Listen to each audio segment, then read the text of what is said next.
Hi guys, films are made with beautiful visuals. మనందరికీ ఆ visuals చూడడం అంటే చాలా ఇష్టం. మనలో కొంతమందికి ఆ సినిమాటిక్ విజువల్స్ని క్రియేట్ చేయాలని కూడా ఉంటుంది.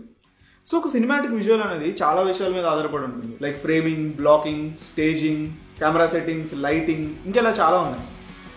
బేసిక్గా ఒక మనిషి మీద కానీ వస్తువు మీద కానీ లైట్ పడి అది రిఫ్లెక్ట్ అయ్యి అది మన కంటికి చేరి ఈ ప్రపంచం మనకు కనబడుతుంది. అసలు లైట్ లేకపోతే విజువలే లేదు కదా. సో గైస్, ఈ వీడియోలో నేను ఒక సినిమాటిక్ షాట్ తీయడానికి కావాల్సిన కొన్ని బేసిక్స్ ఆఫ్ సినిమాటిక్ లైటింగ్ గురించి మీకు చెప్పడానికి ట్రై చేస్తాను. So guys, this is basics of film making season 1 episode 1 and welcome to film makers assembly.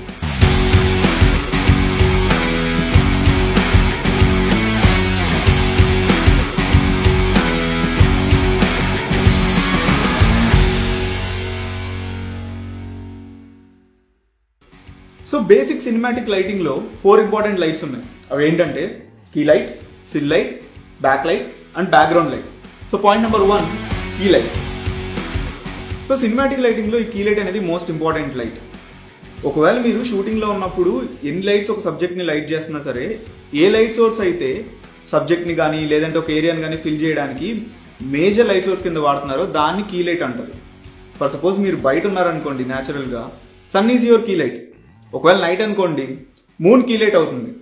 ఒకవేళ అది అమావాస్య అనుకోండి, స్ట్రీట్ లైట్ కానీ ఫైర్ లైట్ కానీ మీ కీ లైట్ అవుతుంది. So usage of key light అనేది మీ ఎంటైర్ షాట్ యొక్క మూడ్ని మారుస్తుంది. లైక్ సబ్జెక్ట్కి మీరు కీ లైట్ని ఏ పొజిషన్లో ఉంచుతున్నారు, ఏ హైట్లో ఉంచుతున్నారు, ఏ ఇంటెన్సిటీలో ఉంచుతున్నారు, ఏ యాంగిల్లో ఉంచుతున్నారు అనే దాన్ని బట్టి మీ ఎంటైర్ షాట్ యొక్క ఇంటెన్సిటీని కానీ లేదంటే దాని యొక్క మూడ్ని కానీ అది డిసైడ్ చేస్తుంది. సో ఈ పర్టికులర్ సినిమాటిక్ షాట్లో మీరు తీసుకుంటే, సో ఇది మా కీ లైట్. ఇప్పుడు అన్ని లైట్లు ఉంచి ఈ ఒక్క లైట్ ఆపేస్తే ఎలా ఉంటుందో చూద్దాం. నెక్స్ట్ ఈ ఒక్క లైట్ని ఆన్ చేసి ఉంచి మిగిలిన లైట్లన్నీ ఆఫ్ చేసేస్తే let's see how this shot looks like. బేసిక్గా కీ లైట్ని సబ్జెక్ట్కి 45 degrees యాంగిల్లో కొంచెం హైట్లో ప్లేస్ చేస్తారు. సో దానివల్ల ఏమవుతుందంటే సబ్జెక్ట్కి ఒక పక్క మొత్తం బ్రైట్గా ఉండి ఇంకో పక్క షాడోస్ క్రియేట్ అవుతాయి. దీనివల్ల మీరు ఒక హై కాంట్రాస్ట్ లుక్ని అచీవ్ చేయొచ్చు అనమాట. సో మరీ ఒక పక్కన మొత్తం డార్క్గా ఉంటే షాట్ అంత నీట్గా కనబడదు. That's why we use point number 2, fill light. So key light వల్ల సబ్జెక్ట్ మీద క్రియేట్ అయిన షాడోస్ని మినిమైజ్ చేయడానికి వాడే లైట్నే ఫిల్ లైట్ అంటారు. బేసిక్గా ఫిల్ లైట్ని కీ లైట్కి అడిషనల్ లైట్ సోర్స్ కింద వాడతారు. సో ఎప్పుడైనా ఫిల్ లైట్ అనేది కీ లైట్ వల్ల క్రియేట్ అయిన షాడోస్ని మినిమైజ్ చేయడానికి వాడాలే కానీ కంప్లీట్గా రిమూవ్ చేయడానికి వాడకూడదు. సో అందు గురించి ఫిల్ లైట్ యొక్క ఇంటెన్సిటీ అనేది ఎప్పుడు కూడా కీ లైట్ కన్నా కొంచెం తక్కువే పెడతారు. ఎందుకంటే ఫిల్ లైట్ ఇంటెన్సిటీ కూడా కీ లైట్ అంత ఇంటెన్సిటీకి దగ్గరగా ఉంటే అది హై కీ లైటింగ్ అయిపోతుంది. సో అంతేకాకుండా ప్రతిసారి ఈ షాడోస్ని ఫిల్ చేయడానికి ఇంకొక అడిషనల్ లైట్ సోర్స్ని వాడాలి అనే కాదు, సమ్టైమ్స్ రిఫ్లెక్టర్స్ని యూజ్ చేసి కూడా ఆ షాడోస్ని ఫిల్ చేస్తారు. అండ్ ఈ పర్టికులర్ షాట్లో this is our fill light. So ఇప్పుడు అన్ని లైట్లు ఆన్ చేసి ఫిల్ లైట్ ఒకటి ఆఫ్ చేస్తే ఎలా ఉంటుందో చూద్దాం.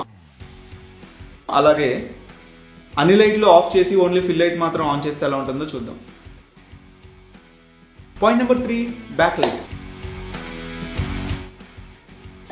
ఏ లైట్ని అయితే సబ్జెక్ట్కి బ్యాక్ సైడ్ నుంచి ప్రొజెక్ట్ చేస్తామో దాన్ని బ్యాక్ లైట్ అంటాం. బేసిక్గా ఇమేజెస్ అనేవి 2D, వాటిని కొంచెం రియలిస్టిక్గా చూపించాలంటే ఫ్రేమ్లో డెప్త్ అవసరం. సో బ్యాక్ లైట్ అనేది సబ్జెక్ట్ని బ్యాక్గ్రౌండ్ నుంచి సెపరేట్గా చూపించడానికి యూజ్ అవుతుంది. సో బ్యాక్ లైట్ యూజ్ చేయడం వల్ల ఫ్రేమ్ అనేది ఇంకొంచెం రియలిస్టిక్గా అండ్ సినిమాటిక్గా మారుతుంది. సో ఈ పర్టికులర్ లైటింగ్ సెటప్లో this is our back light.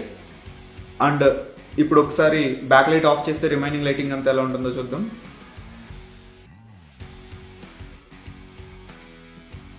అలాగే అన్ని లైట్లు ఆఫ్ చేసేసి బ్యాక్ లైట్ మాత్రం ఆన్ చేసి ఉంటే ఈ లైటింగ్ సెటప్ ఎలా ఉంటుందో చూద్దాం. Point number 4, background lights. Background lights అనేవి ఎన్విరాన్మెంట్ లైట్స్. ముందు చెప్పిన 3 లైట్స్ సబ్జెక్ట్ని షార్ప్గా ఎలివేట్ చేసి చూపించడానికి ట్రై చేస్తే, బ్యాక్గ్రౌండ్ లైట్స్ అనేవి ఆ చుట్టూ ఉన్న ఎన్విరాన్మెంట్ లైట్ చేయడానికి వాడతారు. సో మిగిలిన ఎన్విరాన్మెంట్ మొత్తాన్ని ఈ బ్యాక్గ్రౌండ్ లైట్స్తో లైట్ చేయడం వల్ల క్యారెక్టర్ అనేది రియల్ టైం లొకేషన్లో ఉన్నదన్న ఫీలింగ్ ఆడియన్స్కి కలిగేలా చేస్తుంది. సో ఈ పర్టికులర్ షాట్లో these are our background lights. ఇప్పుడు రిమైనింగ్ సెటప్ అంతా ఉండి బ్యాక్గ్రౌండ్ లైట్స్ ఆఫ్ చేస్తే ఎలా ఉంటుందో చూద్దాం. అలాగే ఓన్లీ బ్యాక్గ్రౌండ్ లైట్స్ మాత్రమే ఉండి రిమైనింగ్ సెటప్ అంతా క్లోజ్ చేస్తే ఎలా ఉంటుందో చూద్దాం. సో ఈ key light, fill light, back light and background light ఇవి బేసిక్ సినిమాటిక్ లైటింగ్లో చాలా ఎసెన్షియల్ అండ్ ఇంపార్టెంట్ లైట్స్. వీటిని డిఫరెంట్ కాంబినేషన్స్లో యూజ్ చేసి ఫిల్మ్ మేకర్స్ డిఫరెంట్ మూడ్స్ని, డిఫరెంట్ ఎమోషన్స్ని ఆన్ స్క్రీన్ మీద క్రియేట్ చేస్తారు. సో ఇవే కాకుండా ఇంకా చాలా basics of cinematic lighting techniques అనేవి ఉన్నాయి. అవి మా అప్కమింగ్ వీడియోస్లో మేము కవర్ చేస్తాం. అంతేకాకుండా అడ్వాన్స్డ్ లైటింగ్ టెక్నిక్స్ని ఇండస్ట్రీ నుంచి ప్రొఫెషనల్ టెక్నీషియన్స్ని తీసుకొచ్చి వాళ్ళతోటి మీకు ఎక్స్ప్లెయిన్ చేయించడానికి ట్రై చేస్తాం. Guys, this is film makers assemble. ఇక్కడ మాకు ఫిల్మ్ మేకింగ్ గురించి తెలిసింది చెప్తాం, తెలియంది తెలుసుకుని చెప్తాం. And will learn together. And I'll see you in the next episode. Hold on, మీకు క్వశ్చన్ చెప్పడం మర్చిపోయా. అరే, వీడియో నచ్చితే లైక్ చేయండి, షేర్ చేయండి అండ్ సబ్స్క్రైబ్ చేయండి.